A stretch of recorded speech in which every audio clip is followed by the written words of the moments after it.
Cameron and Steve, they're on the air, breaking down decks with skill and care in the Grand Archive. What's the scoop?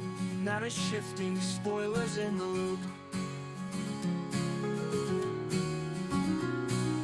Friday noon, the time we cheer, game insights we hold dear. Listeners gather week by week, Lineage Break, the thrill we seek. A weekly fix of TCG, meta trends and strategy. Spoilers dropping, let's dig deep. Every Friday our faith we keep. Devin's here, the #1 fan. Cameron and Steve, they know the plan. With passion strong and words so true, every podcast feels brand new. Trenton joins in with a grin, cards in hand, he's ready to win. Memories made we won't forget, Lineage Break our safest bet. A weekly fix of TCG, meta trends and strategy. Spoilers dropping, let's dig deep. Every Friday our faith we keep.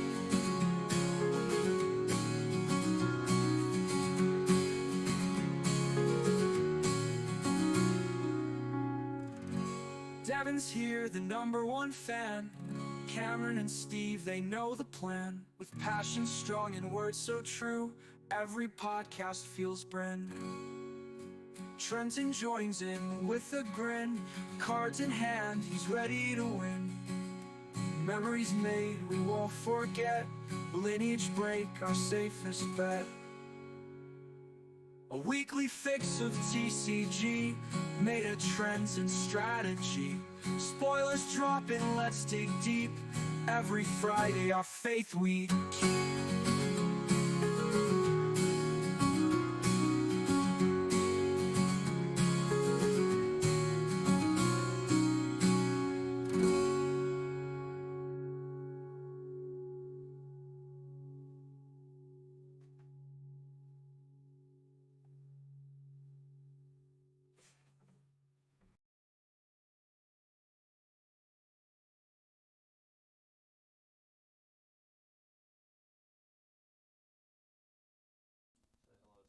It's Friday, gotta get down on Friday.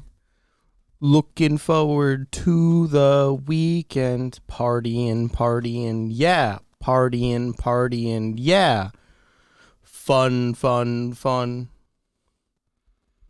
Hello. Welcome.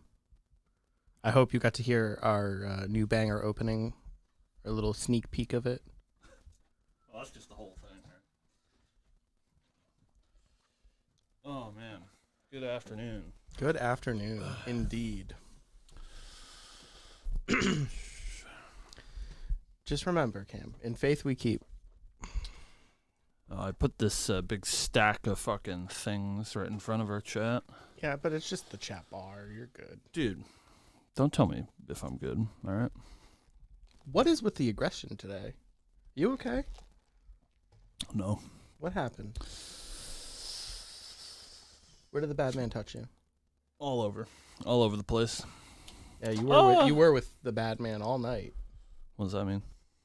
Cronin and you alone together in VC for a long time. Well, that's true. The man, he stays up until 4 a.m. like I do. So. Well, he has a baby now. I'm sure that causes it. Yeah, all right.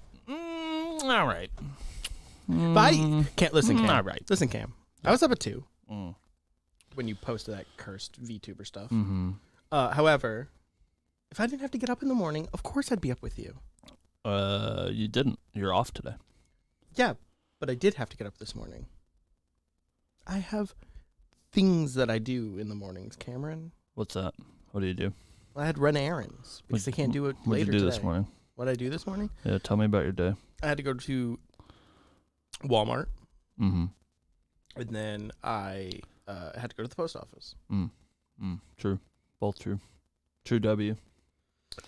So, there's things that happen, What happens? I had to go to Walmart and I had to go to the post office. Who did? I did. Why? Because...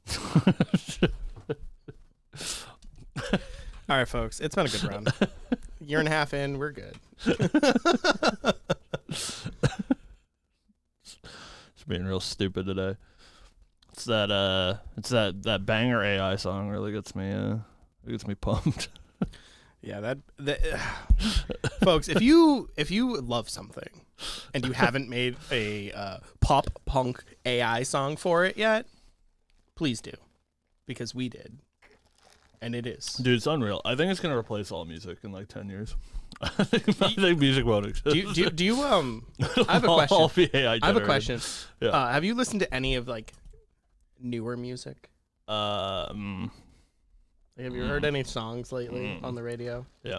Are you sure that we're not already living the AI music world? That's what I'm saying, dude. Like, some of those songs are pretty bad. Yeah.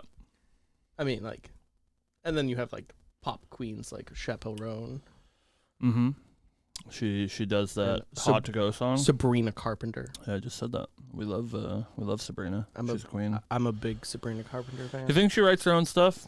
I guess maybe. Maybe It's written by AI. She's an actress, and I was watching something that she was in the other day. Yeah, she was on like the Disney Channel when she was growing up, right? Yeah. Disney Channel kid. Yeah. I didn't even realize that. Yeah. They all are. They're all Disney Channel kids. Which is wild. You know.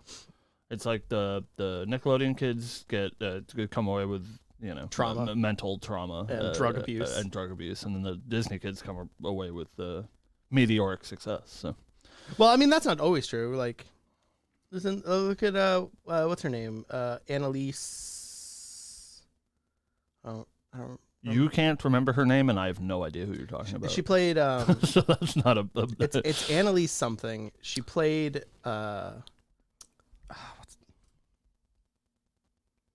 She played the redhead on That's So Raven. I didn't watch it. To be fair, everybody on That's So Raven is fucked up. Orlando, whatever his name is, not Bloom, but the other Orlando. Yeah. That dude's he did a bunch of crack. That dude is super cursed. But no, she like came back for the Raven's Home That's So Raven spinoff. I have no idea what you're saying. And then like got kicked off the show for being vocal about something. And then like it now does a podcast with Christina Romano. Yeah, the Even Stevens girl. Yeah. Yeah. Kim Possible, Even Stevens, Cadet Kelly. But look at all those people. All heinously successful. Shia LaBeouf. Hilary Duff. Hilary Duff is insanely successful. Yeah, dude. She stopped acting, and she has a. She had an album, right? She's sure. When you were 12, right. She put out an album. Yeah, but she is an adult woman, and I think she has a makeup line now. Oh, okay. Yeah, she has like 2 kids. Okay, and what about Lindsay married. Lohan? Hey, Lindsay, extremely successful in her younger years. Yeah. You know, Mean Girls era Lindsay Lohan. Yeah, extremely loved successful. Lindsay Lohan back then. And she's back. You know, she just put up a movie last year. Yeah, I know. She's not on drugs anymore. Oh, okay. You know? But like very successful. There's a difference between becoming a drug abuser because you were on Disney Channel and having a very successful actual film career and then turning to drug abuse, which is what happened to Lindsay Lohan. But so like the only thing I can ever think about Lindsay Lohan, right, is the story when she was in Russia and she tried to steal that woman's kids from her. That's the only thing I ever can remember about her. I only think of Mean Girls. I wish I could only think of Mean Girls because I love Mean Girls and I love Lindsay Lohan. The Parents Trap. Oh, I'm a big fan. Banger. What is that one where the Barbie comes to life? Fuck. You know what I'm talking about, though. I do. I don't remember what that movie's called. Yeah, that was a Disney Channel original. Too. Yeah, she was great. Yeah, and then she tried to steal some kids in Russia because she was on heroin. Look at Sabrina Carpenter, now very successful. Yeah. Selena Gomez. Extremely successful. Miley Cyrus.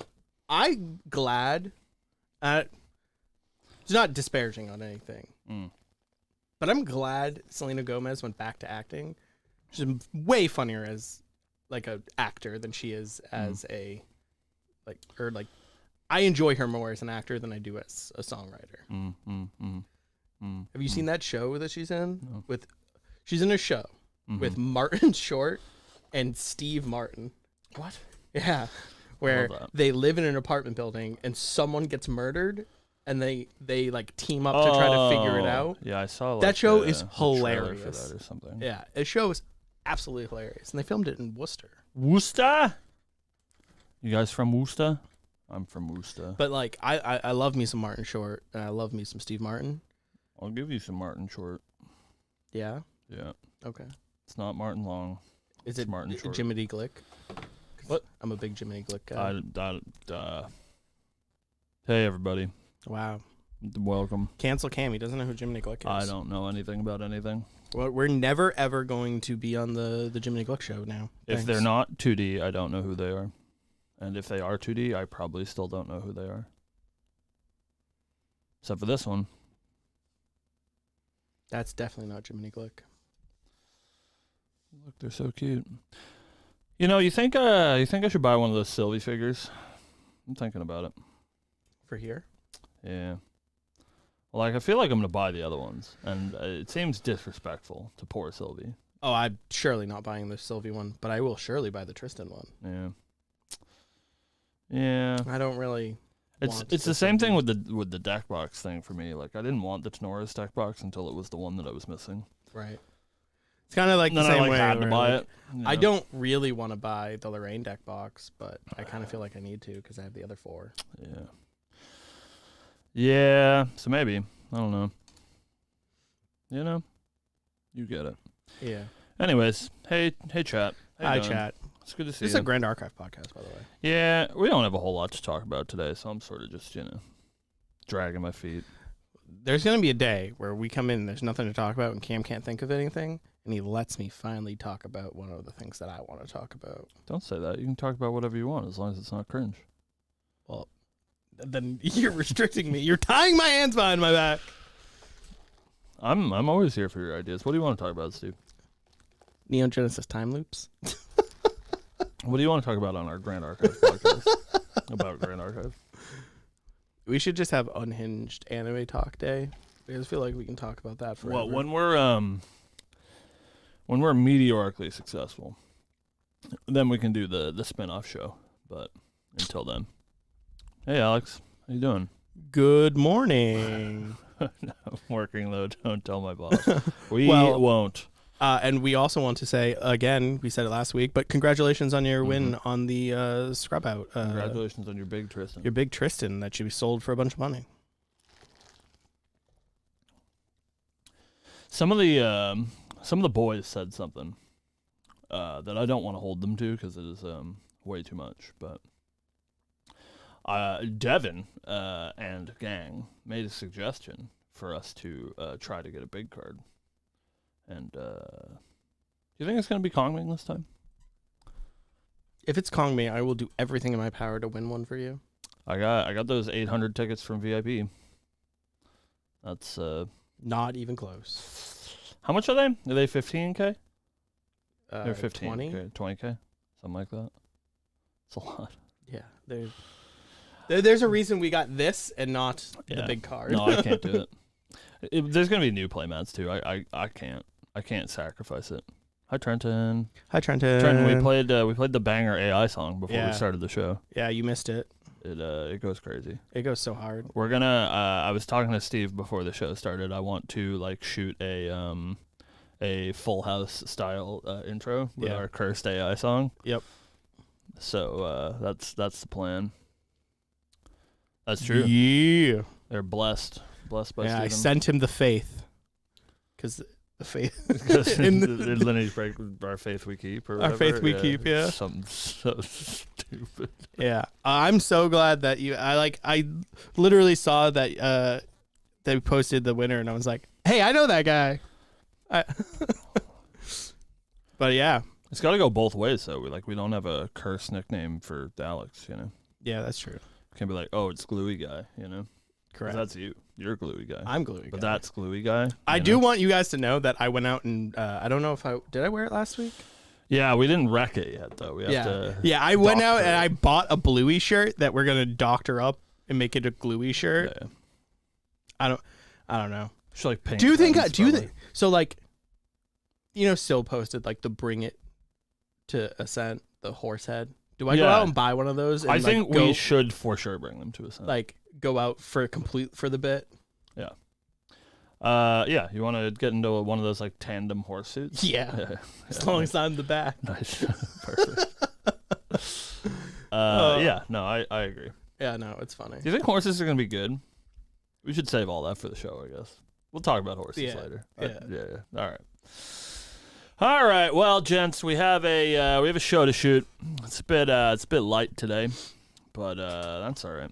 Yeah, you know, we're here. We're vibing. You guys are vibing. It's our least favorite time of the Grand Archive season, so we all have to suffer through it. Yeah, together. we're like 2 weeks before any real spoilers. I wish. Come out. 3 weeks, Steven.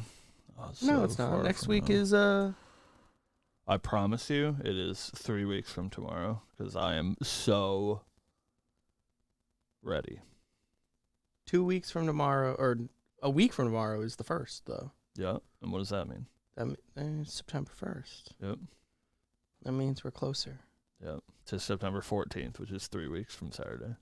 Well, we'll get more spoilers. We've been getting a slow, steady drip, which we'll talk about today on the show. I'll give you my slow, steady drip, all right? Goddamn, Cam.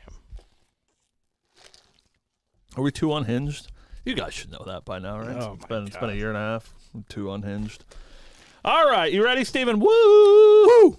Jesus, you peaked. I did a little super bad there. Sorry, RIP headphone users or whatever they said 15 years ago. They still say that? Anyways, it's time for the show. Whoop, whoop. See? They get it. This is a watcher of the show. they know. They get it. Can I get a whoop, whoop? Whoop, whoop, fuck this shit. Shout out. Superhuman. Yeah. If you want to be on the show, please let us know.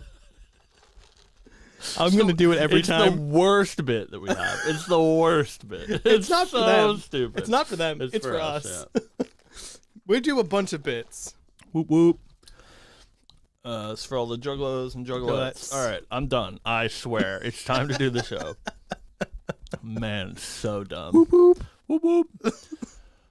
Hey, what's going on, everybody? Welcome back to Lineage Break, a Grand Archive TCG podcast. I am your host, Cam. With me, as always, is Gluey. Hello, Steven. Hello, Cameron. Good morning. Good afternoon. Good evening. And good night. And good night. All right, we'll see you later. It's been a good show. I've been better, Steven. Yeah? I feel like I'm being personally attacked. And and that's what we're going to talk about today. All right, hold on. Me being personally attacked. I think this is a Cam soapbox episode, so maybe I should go grab the soapbox. No. Are you gonna get up and start ranting? I wish. I just, Why are we personally attacking you? So today we're in the slow season of Grand Archive, where we are at this point several weeks out from the new set. We have already done our retrospective on the last set. Spoiler season doesn't start for 3 more weeks. 3 weeks, chat. It's so long. 21 days, if you would believe it. But we have gotten a little bit of spoilers here and there for the new set, and they're all warrior cards or fucking ranger cards. Like, there was that one cleric card, I guess, or whatever. Yeah, but all of the cleric cards we've seen are unhingedly good. Is that true? Did counterspell? All one of them? Well, that one like barely counts, right? It's no class bonus. It's just a fucking blue card. And then the barrier card, right? Nascent barrier or whatever. That card's pretty sick. But no fucking Kongming cards. I'm saying a lot of F words today. No Kongming cards, which is upsetting, and I feel like I've been personally attacked. Because she spins with purpose. Because we don't know literally anything. It's so tough. You get bullied. And when you show support behind the boy next time, Cameron, and then we'll get the cute girls. Maybe that's fair. Because you know that they like to bully you. I'll have you know though, anecdotally, when we were in ALC spoiler season, I was not doing as much complaining because they were showing us a bunch of cleric cards in ALC season, and they were bad. Yeah. The cards weren't bad. Like, we didn't know they were bad because we didn't have the context yet. But Ari's bad. Yeah. So maybe this is our, Warrior is bad. Yeah. Jin is the bad one. Kong Ming is going to be broken. They're saving her for last, right? Yeah. I don't know. Some of these warrior cards are kind of nutty. They're pretty good. We'll talk about that as we go on. But other than that, we've been, same old. Yeah. Steve actually played in locals last week. So I did play. I played in both locals actually. Yeah. You didn't applaud me on Saturday. I'm sure it did. You didn't. Okay. He spit in my face. So glad you showed up Friday. Get out of here, scum. It's good to be back though. Aren't you happy that you're playing Grand Archive again, Steven? Am I? Oh god. You get to put him on the spot. Everybody. He does it every time. Literally every time. Don't you love Grand Archive? I Steven? do love Grand Archive. Yeah, all right. I love this game. Mm-hmm. I watched Yeti local or regional or whatever. Yeah. The Yeti Weekly. I watched that yesterday. Thursday. Yeah. I watched Tyler do some casting. Mm-hmm. I don't know who he was with. I didn't tune in at the beginning. I didn't hear. I'm not a looker. It didn't say. It just said Yeti Weekly. Sure. I couldn't recognize the voice. Sorry if I know you. Sorry, guy. Yeah, they have regionals coming up on Sunday. Yeti regionals, which is pretty neat. I don't do webcam stuff, but I'm thinking about doing that. I'll believe it when I see it, Steve. Because I'll believe it when I see it.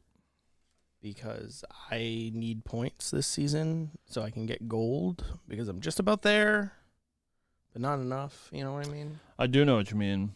I think I'm gonna whiff yet again. I'm like pretty close though. I'm like, I don't know, 1400 or something, I think. You're way higher than I am then. All right. So today, normally we don't do all of the spoilers for Grand Archive. We tried doing that in the before times, circa FTC. And it got it sort of just gets a little bit messy. We only get so many spoilers at a time. And so it's hard to know what we've covered, what we've talked about, what you guys have heard us talk about, et cetera, et cetera. However, basically all we have to talk about right now regarding Grand Archive is spoilers. They did a neat social media event this week where they made a post, and for every X amount of likes, X amount of retweets, whatever they're calling them now, we got a new spoiler, starting with a common, working all the way up to a ultra rare. We have all those to talk about, and we can we'll go over them like pretty briefly, but then we can talk a little bit about if they're good, what we think they mean. I think with these cards, why I'm so upset is that we can make a lot of inferences about Jin and about what Jin will do, because we've seen like a reasonable amount of Jin cards.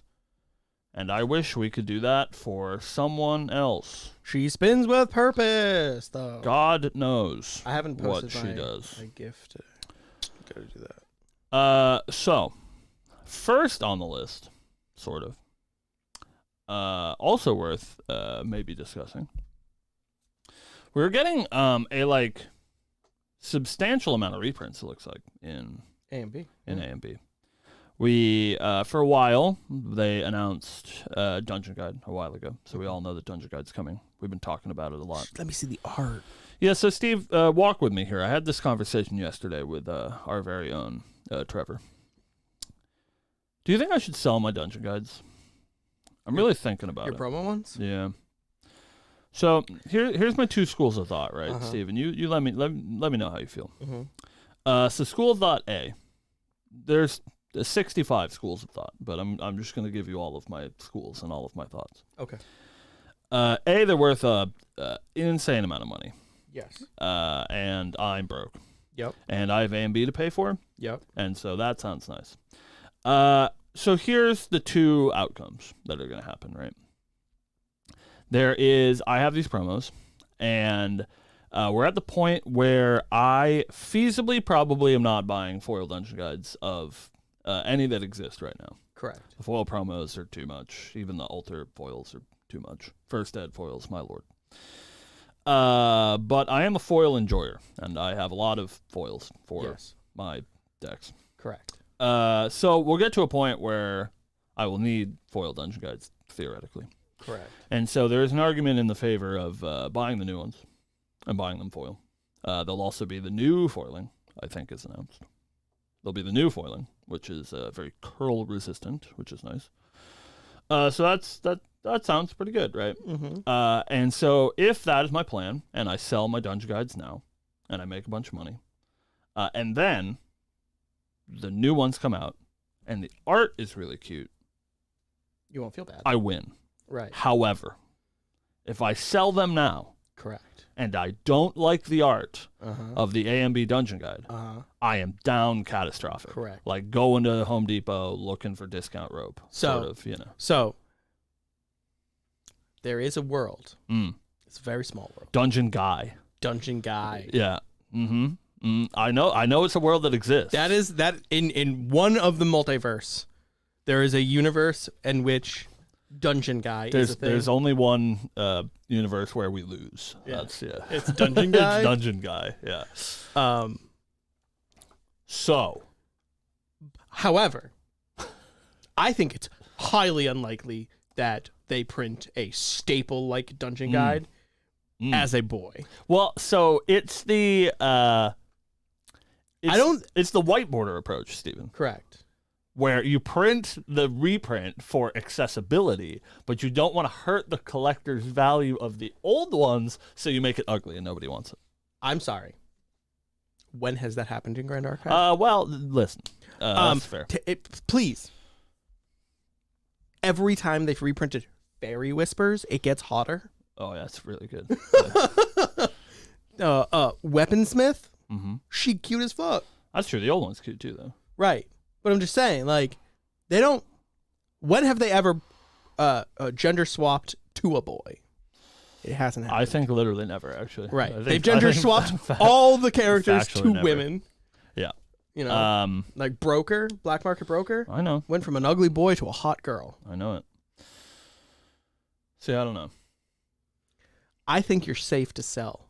Well, at least if you say it, then I can blame it on you. Correct. Yeah. That's what I know. That's what you were looking for. You were looking for. I'm angling. You were looking. No. Of course, I'm angling for the development team that watches this podcast to send me the art of Dungeon Guide so that I can know. Thanks. She's like, ding. but now they can't do it because I've set this this bar that if the art is good, I sell my Dungeon Guides, and then so if anybody sees my post selling Dungeon Guides, they'll be like, oh, well. That must mean the art's good, and then the price drops, and they're like, "Oh, we'll wait for the new one." Yeah, but I don't know. I might get rid of them. The promo Dungeon Guy is hot. She's hot. It is nice to have those too. They're nice. I've sold most of my original stuff. I've not. And so I did sell my Dungeon Guides like a million years ago. Yeah, because I only had two. The promos. Yeah, it didn't really make too much sense. But I still have my Hasties and my Clumsies. And yeah, I guess I still have those too. I'm not going to get rid of those. So, anyways, Dungeon Guide's getting reprinted. Zephyr's getting reprinted. That one we've seen the art for, but we haven't seen the literal card, but it's Zephyr, so whatever. They announced this week, like we just mentioned, Weaponsmith and Fairy Whispers both getting reprinted in a video that you guys will see eventually. I really promise. When I talked to Sil about it, he said that they were going to be reprinting several, I don't want to use the word staples, but that might be the closest that we have. The way that he described it is cards that you think, if you're like a new player and you're getting into A and B and you're building Jin or Conming, cards that are staples in that you will play them in your deck, but not staples in the way that they are worth a bunch of money, because he didn't want people to have to go buy a 10-cent common on TCG Player from a set 5 sets ago, that they're going to have to play in their deck. So that's why we're seeing, I would say fairly ubiquitous cards like Fairy Whispers, Zephyr, even Weaponsmith saw a lot of play. And it makes a lot of sense to reprint Weaponsmith in a warrior base set. Yeah, lots of weapons, lots of assumingly weapons that you want to keep around longer. Right. So Weaponsmith does fit that bill. So I'm curious what else will be on that list. I think we've talked about it a little bit. Cards like Creative Shock and perhaps even stuff like Banner Knight. We'll see if they make their way back into the format. Yeah. But reprints aside, we have some new cards to talk about. Before we get to our Twitter campaign, there's one other one to talk about. That was revealed by our good friend Dan over at Main Deck as he was opening his SP2. I did not get to catch the stream. Hopefully it went well. I don't know if he opened any of those squigglies, but he did open a spoiler card that was given to him at the end of the stream. Yeah. So this card is Fang of Dragon's Breath, and it's worth talking about because it's a new thing that we haven't really seen. So it's a 1 reserve cost Fire Fantasia Warrior spell. It has Pole Arm Weapon Link, which works exactly the way that you would think. You link it to a weapon. If that bond is ever broken, you sacrifice it. Mm-hmm. Linked weapon gets +2 power. Jin bonus. Linked object has rest this, remove a durability counter from this object, deal 2 damage to target unit. It's pretty good. Yeah, it's I'm scared. Like, truly worried. That these cards are like pretty insane. We saw Dragon's Dawn a while ago, that you guys probably are familiar with. But it's a 1 memory cost, 2/3 sword. As an additional cost, you have to banish 3 fire cards from graveyard when you activate it. It has, I believe it is Jin bonus as well on Dragon's Dawn. That is, when you attack with it, you deal yourself 2 damage. It gets +2 power, and on hit, draw a card. So the combination of that card and this card is pretty nuts. Just class bonus on Dragon's Dawn. Yep. This sort of gives us shades of, man, I play it in my deck, Hone by Fire. Yes, it's like Hone by Fire, but reusable. And way better. Yeah. It is Hone by Fire that gives you the ability, if you're Jin, assumingly, to remove durability counters to do more damage. It costs less. And like you said, yeah, it is permanent. Right. So it seems kind of insane to me. And I don't know if maybe there's something that we're missing, but this card is like really good. You know what? Speaking of Weaponsmith, pairs pretty well with this card. Yeah, Weaponsmith says deal 2 damage to your opponent every turn. Every turn, yeah. I mean, like, people were playing Weaponsmith for the eventual value of casting like a Spirit Blade Dispersion. Right. And this just does that, like, every turn. Like, here it is. It deals 2 damage. That's great. It's insane. I don't know. Yeah. Yeah. Yeah. Yeah. It's all it's I know is that I'm going to be gay bulging a lot. Yeah, I am. That's stuff. I believe it's Guy Bolg. Thank you. Oh, is that how you said that? I believe so. Yeah, it's not the meme. Hey, if you want to look at the spoilers, you can find them on Merlin's Marketplace. That's where we look at all of our spoilers. They're on the. You can find them in the news and articles section of Merlin's Marketplace. Shout out to you, Mitchell. But yeah, this card's really good. Yeah. Like and like said, kind of insane. I don't know. Like when they showed Jin's art originally, I was like, yeah, he looks like a guy I'd play. Yeah, and now like he looks like Lancer. Yeah, yeah. And now all the pole arms are coming out, and I'm just like, they're all really cool. Yeah. I'm just a little bit worried, just a tad. Fire decks are scary, man, and there's been many a time that Grand Archive has been run by the aggro deck because everything being able to attack on their first turn is pretty crazy. And yeah, the combination of this, Dragon's Dawn, and cards like Rending Flames feels like maybe dangerous territory. But they said a while ago that AMB is a little bit simpler on the mechanical density. But we see pretty evidently from the cards that we've seen so far, it is not less powerful. It's just maybe simpler because some of these cards are nuts. Moving on to cards that are maybe medium nuts until we go back to talking about Jin, and we can do some speculation on Jin towards the end of the show. Our first spoiler card from the social media campaign is the Common. It is a 4 reserve cost a wind card called Razor Gale Calling Fantasia Cleric Spell Class Bonus. This card costs 2 less to activate. Whenever you activate a wind element card, deal 1 damage to target champion. How do you feel about this card, Steve? I love this card. This card is sick, and buy your Vanitas staples now. Because he's going to be cool. I think it is sweet. I think this card is great. I don't think it's great, but I do think it's sweet. No, I mean like great as in like not like this is probably going to be a meta deck, but I think this is definitely going to be a like you're gonna sit down and someone's gonna be playing the Razor Gale deck and you're just gonna die to it and you're gonna be like, damn, it's sweet. Yeah, I agree. I think it'll be hopefully fit into some more niche strategies like Vanitas. I think at least currently it's really good for the Wind Rye Enlightenment counter deck. Right. I just don't. So like I know that's been bouncing around. I just don't know if this card is worth playing as a 4-drop. That's where I'm at. Yeah, that deck has always had the problem where it's really good at spinning wheels, but it has no way to kill you. Like when we were playing it, we were playing Conduit of the Mad Mage, which is just like this card, but so much worse. Yeah. So I think you probably just like established this early in the game and like turn. There's like play this. virtually no Fantasia removal, at least currently. Nor is there a reason to play Fantasia removal, at least currently. And so this like probably sticks around, and then you just grind them out with a single copy of Razor Gale Calling. But we'll see. It's a cool design. I like Spells Matter. In case you guys didn't know, I like Cleric and Mage because spells are cool. Yeah. So Spells Matter is neat, and the wind spells are like Fairy Whispers getting reprinted are usually very cheap and replace themselves.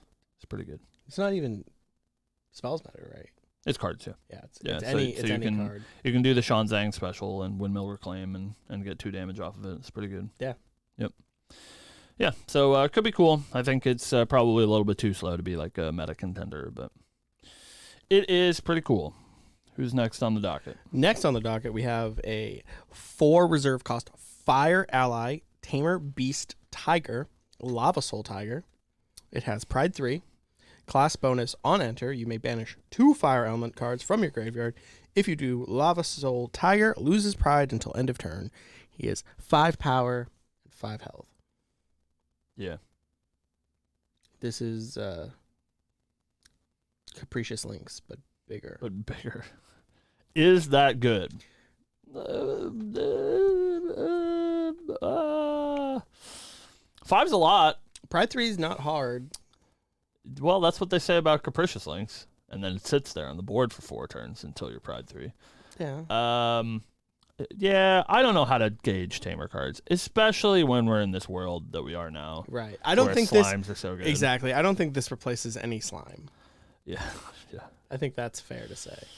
Yeah. Yeah, I don't know. Art's Maybe. real cool. It was Big Tiger. It's a big tiger. I'd get that as 4's a tattoo. a lot. Yeah? Yeah, right on his shoulder. Just his face. You heard it here. Look at that fiery It's face. a tiger. Yeah, you know, Tamer stuff. Is this or I guess the other Tamer art that we've seen was the panda. Yeah. We haven't seen the panda yet. Yeah. They're just keeping us, you know. We saw a horse, right? Yeah. Yeah. Yeah. That's also a Tamer. They're keeping us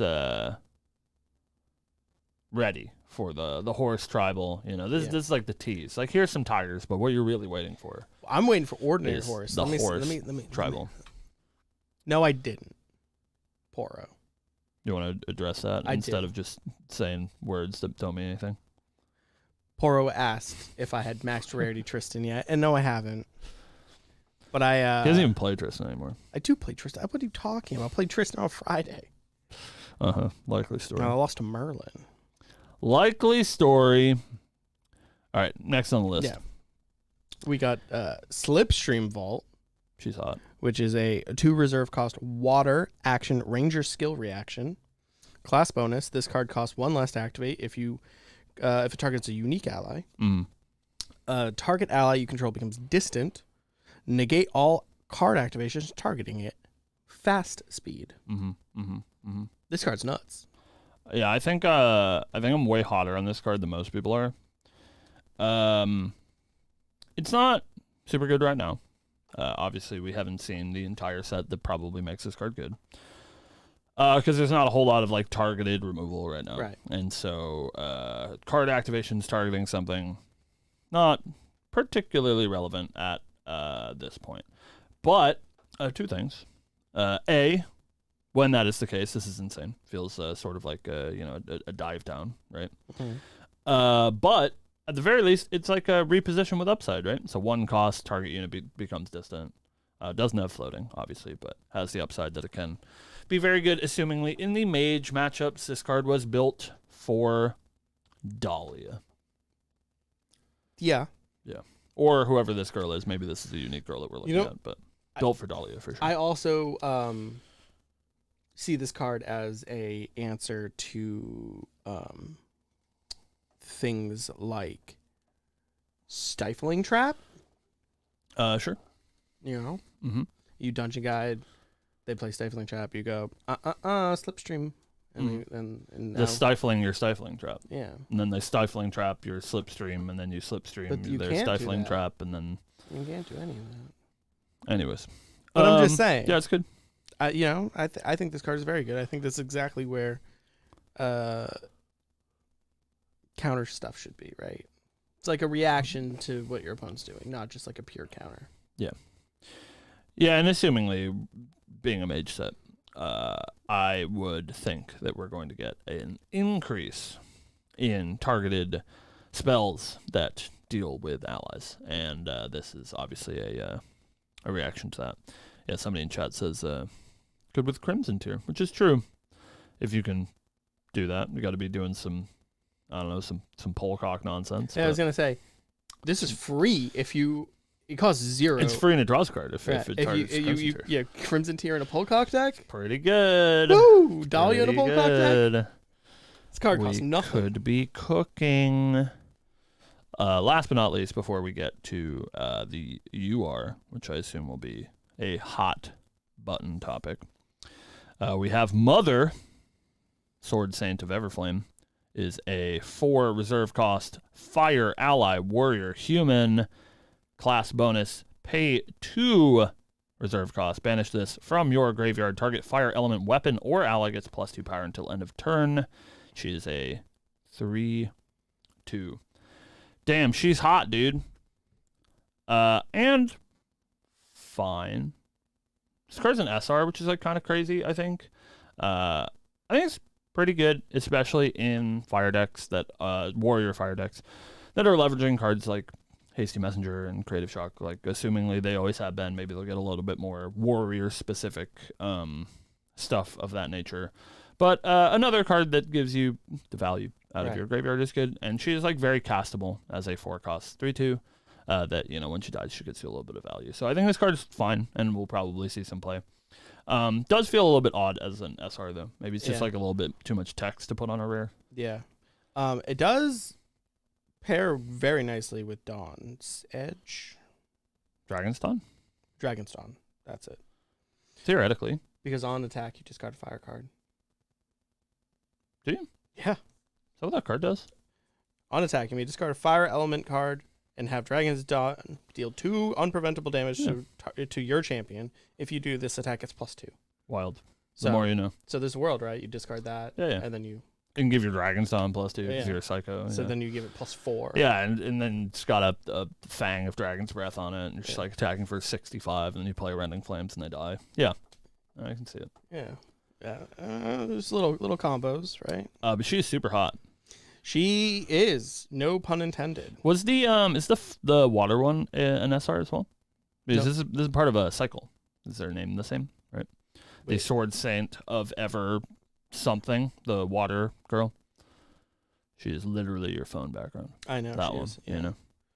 I'm looking for the actual text though. Not super important, but she is part of a cycle, so we will assumingly get a wind one as well, which is cool. Where was she released? I'm a big fan of card cycles.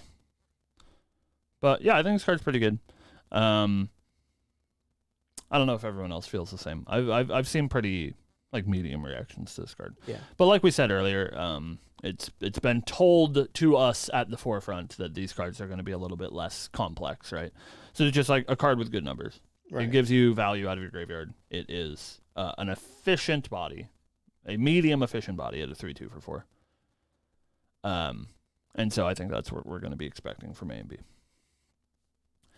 Last. Yeah, Sword Saint of Eveningtide. Yeah, is she an SR? She's a rare. Interesting. Yeah, cycle. The red big sister gets the extra letter in her rarity. And the green one's going to be the UR. Ooh, could be cool. Or the common, or the uncommon. Maybe it goes down that way. Oh, no. Yeah. Our last card, our UR that we fought painstakingly for, is a mage card. No, it's not. I lied. It is yet another pole arm. So we're seeing a bit of a theme here where we currently have 2 URs from the set, both of which are Regalia pole arms for Jhin.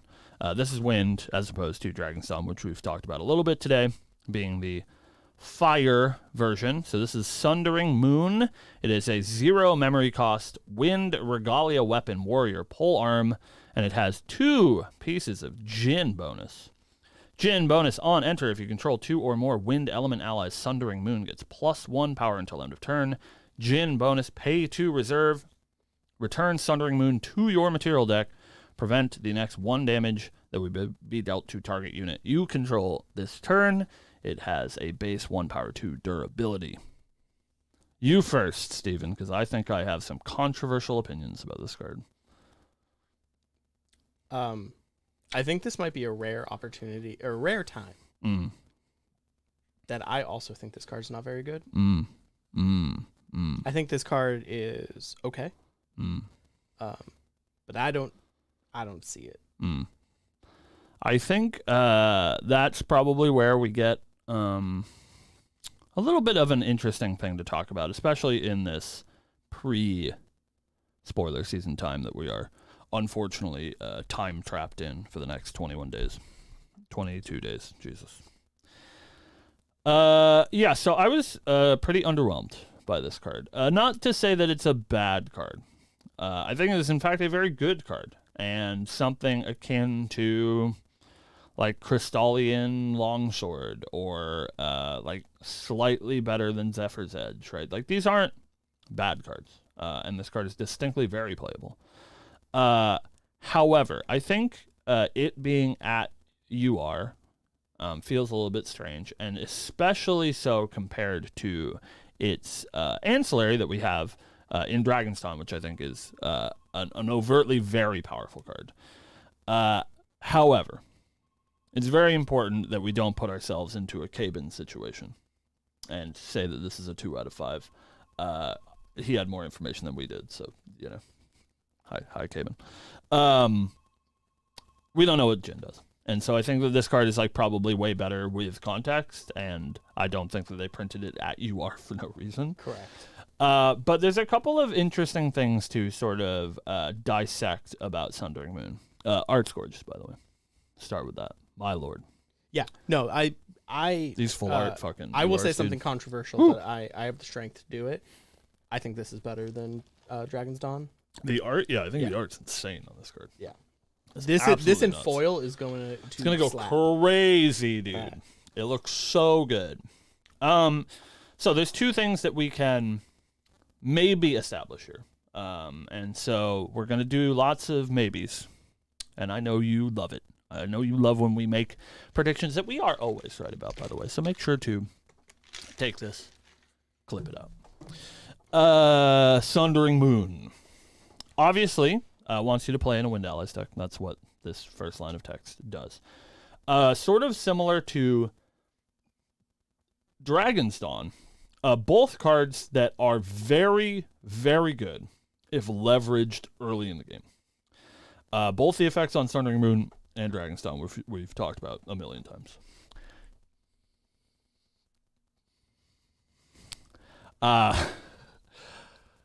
So that might lean Jhin towards a more aggressive strategy. That is sort of how Lorraine ended, right? Like, Lorraine tends to be a more aggressive strategy, but not necessarily what her design reflects. Her design feels very reactive in the level 2 forward. Like, she gets +2, which is good for an aggressive strategy, but she wants you to kill allies, right? So it's like, not exactly an aggro deck. She wants you to clear the board so that you get some value. Level 3, she wants you to have drawn out the game long enough that you can rebuy your swords, or that you have enough swords in your banishment that she gets a real buff off of Crux Knight, right? Perhaps Jin is a bit more slanted towards that aggressive strategy. Notably, these two very powerful URs are, neither of them are Exia. Mm-hmm. So assumingly he's going to be able to leverage these cards earlier in the game. So I think that that's interesting. They both also sort of point to him being more of an allies deck, where he wants to leverage his weapons alongside his allies to either clear the board or kill you. 2, it has this pseudo-powerful effect to return Sundering Moon to your material deck to prevent the next one damage. That would be able to target you control. Still fits into that sort of allies theme. This gives you favorable wins on the stick all the time. It feels very breaking scales to me for any of my Flesh and Blood gamers out there, where it's always on the board and they always have to worry about it. And it's not like particularly a huge deal, right? But it's like you would play the game differently if your opponent showed you a face-up favorable wins all the time. And that's basically what this is. It's like, oh, you want to kill my Academy guide or whatever. It does indeed have 4 life, and you will have to deal with that. But I think what I have predicted about Jin, it's very loose. So we make our very loose predictions so that we are eventually right. That is, of course, how it goes. I think that Jin will be somewhere in the Spirit Blade Ascension realm, but balanced. I would be shocked if Jin, even at his lower levels, doesn't have a way to break timing restrictions for materializing polearms. I think there's a way that they can do that is balanced. It's obviously not Spirit Blade Ascension. Spirit Blade Ascension, notably ignoring costs and ignoring color restrictions, is kind of cursed.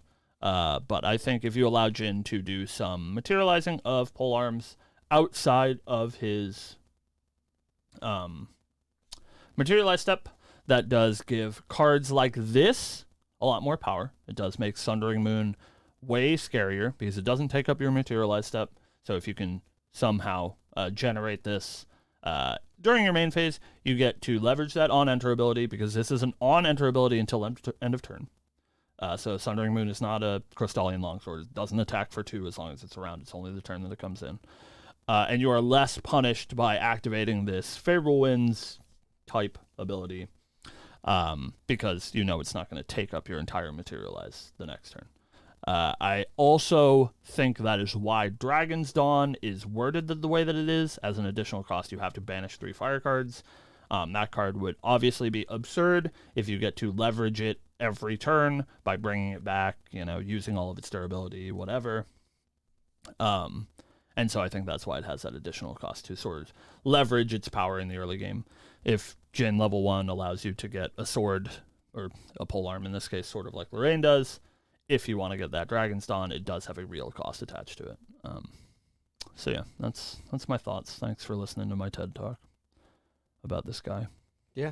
How do you feel? I kind of agree with everything you're saying. Yeah. Yeah, it makes a lot of sense. Polearms are cool. Yeah.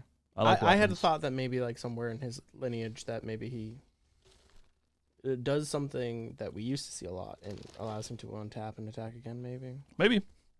Yeah, that would be really cool too. Just like the way we've seen both of these cards, maybe. Yeah, I mean, we've seen time and time again, right? Obviously, Grand Archive's a new game, and the development team is improving their craft as the game continues forward, and so I do get a feeling, at least from the few cards that we've seen so far, that that Jin is going to be what Lorraine was sort of meant to be, a sort of like fixed, more balanced version of Lorraine. Not to say that Lorraine is like broken or whatever, but right. There are some things that I think were unintended consequences of her design that I think now that they're a little bit more experienced, they can clean up. And we obviously do see them following that sort of weapon-based strategy seems to be the warrior identity. Yeah. And so I would be surprised to see, or not surprised to see, some ancillaries of Lorraine cards being brought over to Mr. Man Jin.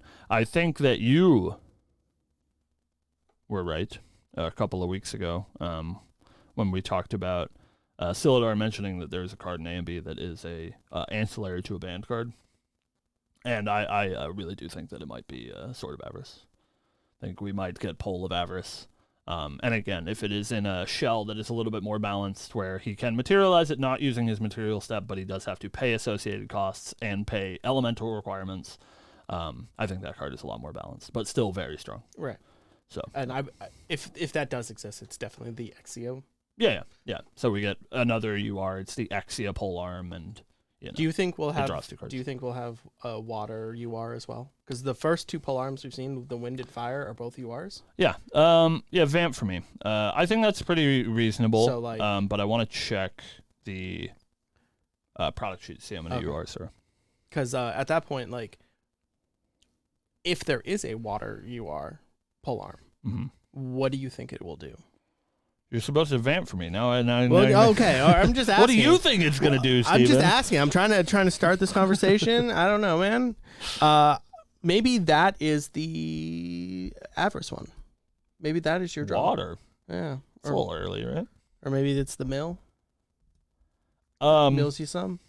Yeah, I think it probably would have that water cards in graveyard sort of sub theme. That seems to be the waterway. They're trying to lean into that mill thing. So yeah. There are 8 URs in Mortal Ambition. So I think we're getting closer to me giving up the ghost on the there are more champions bit. Yeah. There might not be more champions, I don't know. But it would be pretty clean, assuming that it is literally just Kongming and Jin. And maybe some lineage breaks. I assume there'll be some lineage breaks. 4 of each? Yeah, they'll get 4 of each. So it would be all the sick full art pole arms would be very cool for Jin, and it'd be 1 of each basic element and then an Exia one, and then 1 of each element for Kongming. Yeah, whatever the fuck she gets. Plus Terra. We have no idea. Scroll what she does. Cases, dude. Yeah, I don't know. Scroll cases. Do you see all the scrolls around her? Yeah, she loved words. Yeah, man. Shit, I don't know. God knows about that one. We're not even gonna touch that. We should whatever she does. She spins with purpose. She spins with purpose. I think she's clip this. They're all very blanket statements. It's like saying I can predict the lottery, and it's like someone will win and they will have 10 numbers. Yeah, they'll have a bunch of money. Those numbers will be between the legal numbers that you can submit to the lottery. Whoa, he's crazy. I think she'll be a Merlin ramping deck. It really feels like they're sort of ALC forward. They're sort of honing in on what they want champion design to look like, and I think a lot of the earlier designs, DOA, FTC, had some growing pains, being that the game was so much smaller, so they had to be a little bit more evergreen. They had to do more things and play multiple roles. Yeah. And it feels like ALC forward, they've sort of honed in on champions having their own unique identity. Even we look at Slime, Sylvie, we look at Tristan, we look at Diana, Arisana. They're all they fit within their class, but they're doing one specific thing in it, right? Like Arisana does potions and gathering, which is not necessarily what all clerics do. It's just what Ari does. Diana is gun-based and does bullets and guns, and obviously if we're in a setting that does not have bullets and guns, the other rangers aren't all going to be gun bullet-based, right? Stuff like that. And so I sort of think that Kongming is going to be like a Merlin ancillary, sort of similar to what I said about Lorraine, sort of Merlin without the growing pains, in that she has a ramping sort of design where you get some sort of resource or counters or something that as you do things throughout the game ramps up, and then once you do enough of those things, you can leverage that to win the game. I think it would be really cool if it was like Think of like the way that Merlin gets level counters, and it's like, I don't know, like the wisdom counters or something. That every time you cast a spell, she gets a wisdom counter, and then as you cast more spells, she ramps up. I think that would be really cool. You don't think maybe it would be enlightenment counters?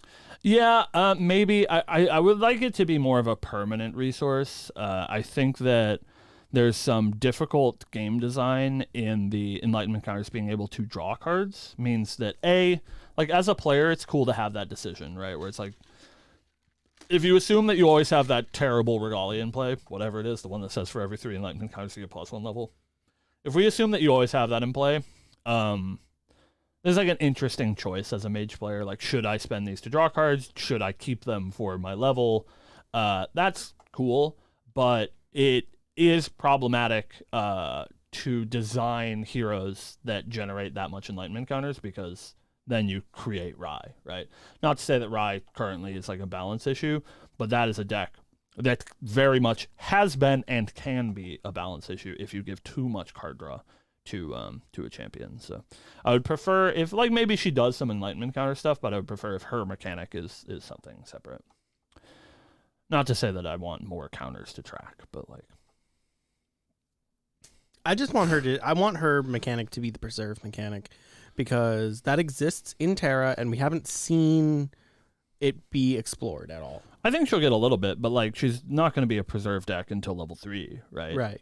So well, that's what I'm saying. Like, yeah. I want her preserve. Like, I want her Terra cards to be preserve based. Yeah, I think it's way more likely that she's not like based around preserve, but they just print cards with that mechanic on it because that mechanic is very good. Right. Like they give her some sort of, like, a single advantage engine card is insane. Like, already Terrasite is an insane advantage engine, just gives you a GCR every turn, right? So imagine if they give her like a freezing hail with preserve, and you just like get a 2 damage burn spell every turn of the game. It's like pretty crazy. So they do have to be like careful with preserve because it is very good. But I agree. I think that they'll hopefully lean into it a little bit, but that is the only thing that I can glean from her spinning with purpose, is some sort of ramping mechanic, I think. But we'll see. In 23 days. 22 days. 22 days. Please, dear God, help me. It's like just Jin. They just show us Jin. Help me, please. I would. I know they like,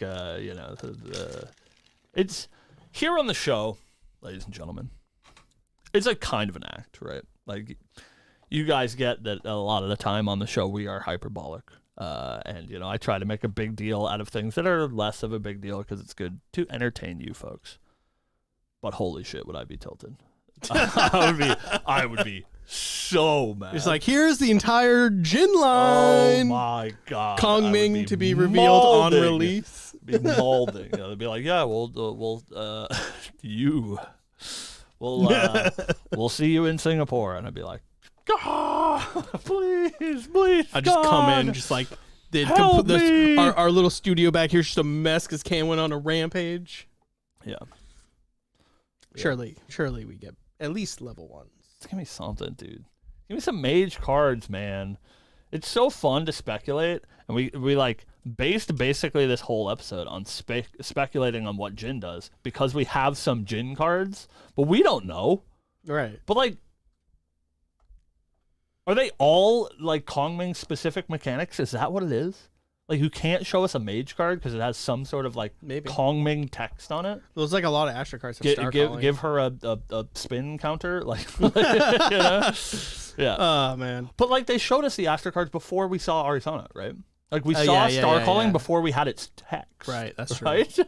Am I crazy? I think we did. No, we did, because we were all wondering what Star Calling. Yeah, we had a card with Star Calling on it, and we were like, "What does this do?" There's no reminder was it text. Scry the Stars? Let's talk about it. You know? Yeah. Come on, guys. You're torturing me. We're going to get to the meat of this episode now. That wasn't it? No. That was the prelude. What's the meat? The meat. We're talking about horses, guys. Oh, we're horse girls. We have 3 whole horses now. Yeah, we have 2 horses. No. You're smoking crack. Which horses? Well, so we have the one that they showed us at Chicago, whatever he's called. Something Steed. Yeah. Something Steed. We have Ordinary Horse, which we don't know what that one is. But it is obviously a horse. Yeah, we have that one. And then we have Trusty Steed, of course. Which is like a 15-15, right? Yeah, Trusty Steed is insanely broken. It's like a 30-30 for 2. If you guys haven't picked up your SP1 box topper Trusty Steeds, you should regret it because that card is about to be $50. Yeah. Because Trusty Steed is so broken. Yep. But yeah, do you think Horsemanship the deck is going to be a deck?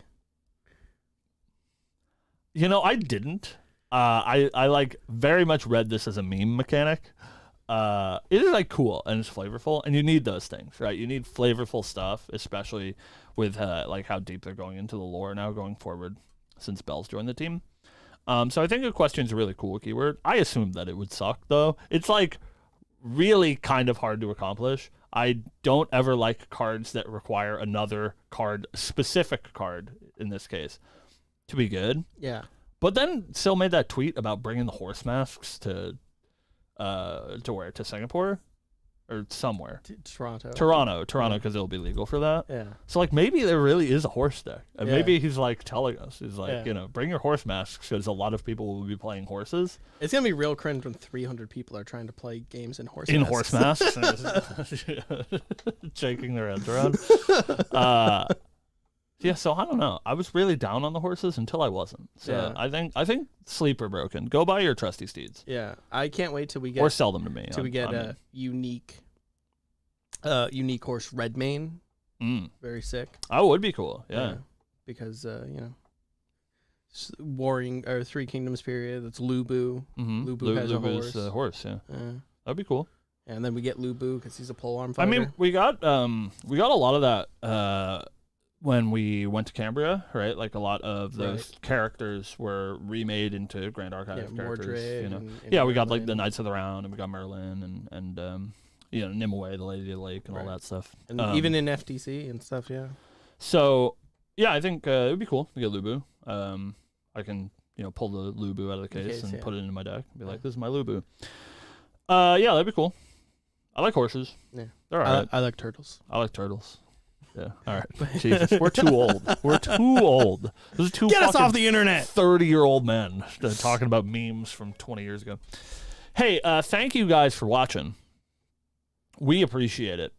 We will be back next week, Steven? Next week? Yeah. That was a confirmation. This is how we confirm if we're doing the podcast next week. No, usually it's Thursday night. I say, hey, I'm not going to make it. He would never. He loves you, and we will be back next week. If you guys have things that you want us to talk about on the show, because God knows it's going to be a tough couple of weeks for the Lineage Break boys, let us know. We're happy to talk about whatever you want. Windmill Engineers love soup. Yeah, that's a great one. True. They do love soup. If you want to catch the show, you can catch us here every Friday, 12 p.m. Eastern Standard Time. Asterisk. If you want to catch the show from last week, you can't because I refused to edit them. I put up one this week that's like 2-3 weeks old. Yep. I'm working on it. Kind of, I promise. They'll all be up soon. And then we'll be caught up, and then it'll be nice and easy. Yep. But yeah, we upload this on YouTube. You can find them here if you're watching YouTube now. Okay, we will see you next week. Thank you guys for watching. Woo. Have a good one, guys. Woo.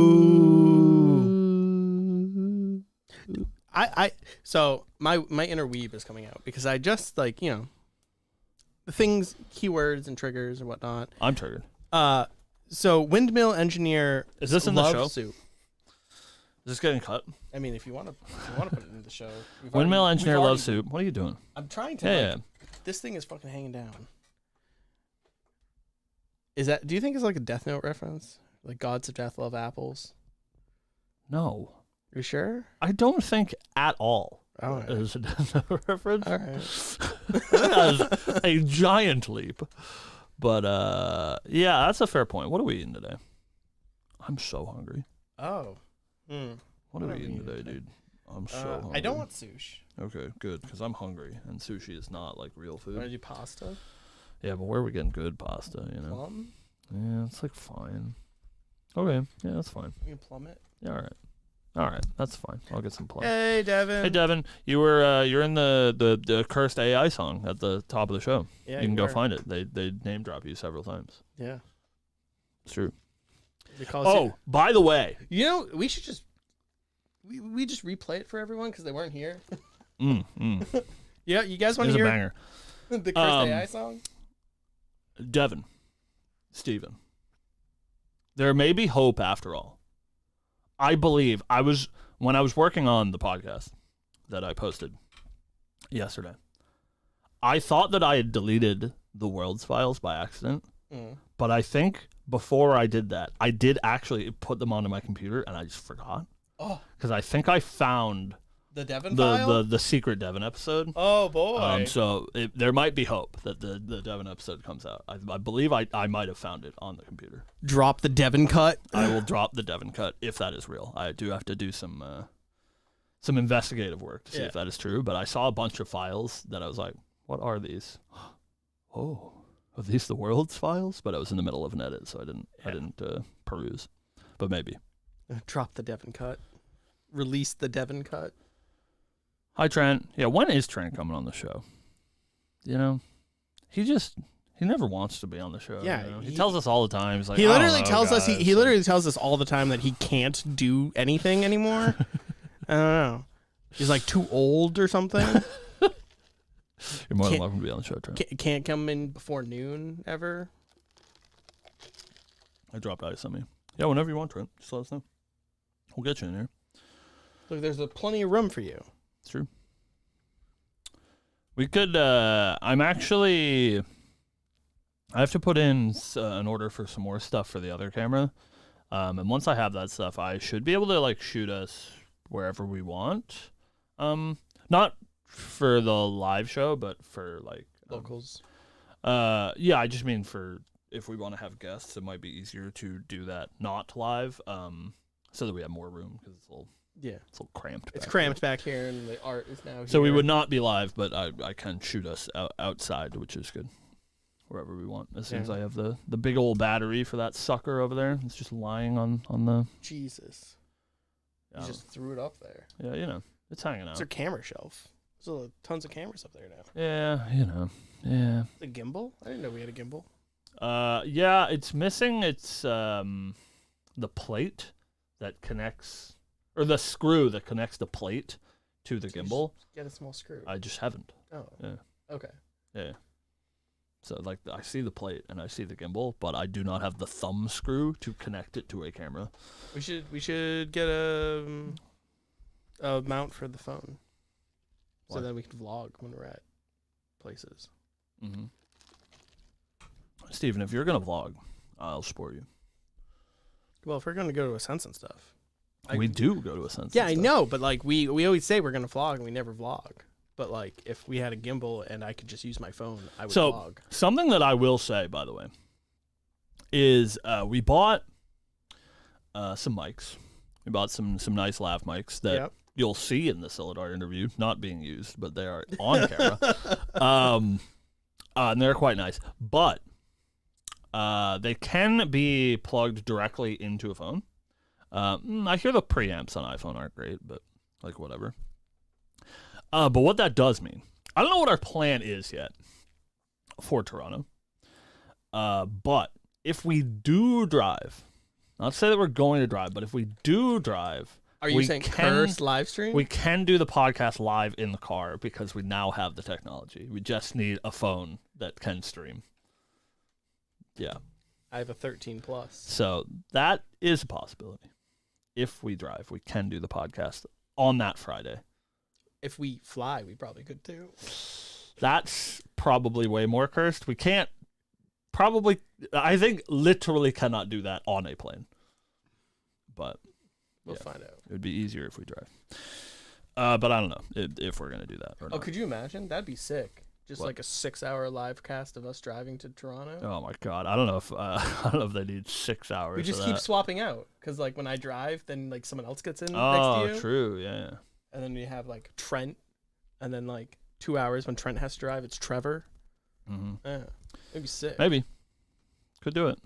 That is maybe a possibility for you, chat. If we do, you guys going to Toronto? We're going to Toronto. We love Toronting. I'm going to Toronto. I finally have my passport. Well, he doesn't. I don't have it, but I finally submitted for have done my passport application and have here. paid for my passport. So that's pretty cool. So we should be good to go. Do it. Yeah. I did it for you. Yeah, unlimited power or something. Yeah. We have if you want to watch a video, you can scroll back and find our ALC. That was MRC. MRC? That was our most recent. Yeah. It was May, yeah. We do, I'm not going to confirm nor deny whether or not we'll be getting spoiler cards. But in case we are, on the off chance that we are getting spoiler cards for Mortal Ambition, we got to plan a new bit, and I got nothing, dude. So I mean, we got stuff in the chamber. Do we? It might be the Kool-Aid Man time. I think the Kool-Aid Man might be too hard. I don't think so. I think building a fake wall might be too hard. I don't think so. Mm. Just buy a sheet of plywood. It's not drywall. You can just do that at Home Depot. Yeah. And then you just build a little frame to hold it. I have we have a Cronin. I have full confidence in you. I don't know how to use a hammer. Okay. We have a Cronin, and Cronin... Is it the pointy end? Is that the one that you hit with? Yeah. Someone want to come build us a small wall? That Steve can Kool-Aid Man. So I can Kool-Aid Man through it? Yeah. Yeah. I don't know.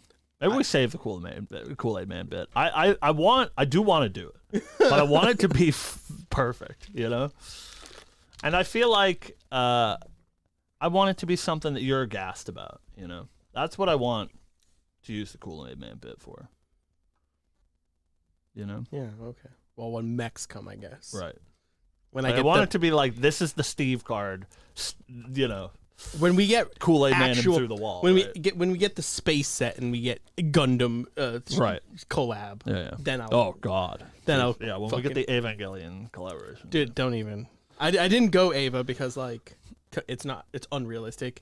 I don't know. I feel like and Anno hates his fucking. Anno does hate his own creation, but I feel like money wise, I think that Ava pumps that shit out. There's so many Ava collaborations with just like random shit all the time. Yeah. I feel like it's probably pretty cheap. Speaking of Ava collaborations, download Goddess of Victory Nikkei now. Right? Like why? Like Ava's not even relevant right now. Nikkei is getting an Ava collaboration because I assume it was dirt cheap. So, well, I mean, they just did a not dirt cheap anime. Oh what? Nikkei just had like a pretty big one. I don't remember who it was. I don't know.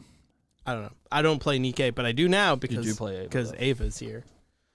Did you know? And I out of my 4 10 polls, I pulled 2 Oscars, and I'm pretty ecstatic about it.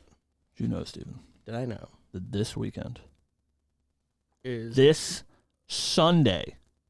Madoka Magica. It's true. Exia Magi. Exidra is getting its big stream, so hopefully we get a release date. I did go home this weekend, like I said, and I wishlisted it. So soon. That's what I have to look forward to because I can't look forward to Kongbang. So I have to look forward to... Or the movie. Yeah, shut up. Right. Whatever, dude. Whatever. You don't even go here. All right, let's order some food. All right. Folks, have a fantastic Friday. For those of you that we are going to... New ReZero. Show? There's new ReZero. I'm not caught up with ReZero. I've never watched ReZero. It's fine. It's just another isekai, right? It's good though. I'll stick to my 3 isekais that I watch. Yeah. One of them is done. All right, we're leaving. Yeah. Goodbye, friends. Goodbye. We love you. Kisses.